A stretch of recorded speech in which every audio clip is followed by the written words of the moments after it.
ញខ្នាតខ្លីតែភៀងក្តីសម្រាប់ខ្លួនឯងគេសំដែងយើងហួងហែងធ្វើដូចមែនទេគេខូចចិត្តរឿងស្នេហាគេ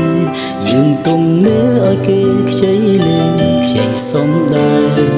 ប្រាប់គេឯងថាជាសង្សារ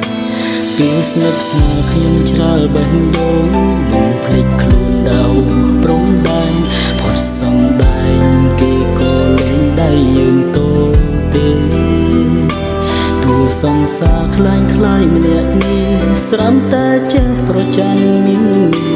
ទៀមទាស្នេហ៍ទីចុងក្បែរតែក្រៅសាច់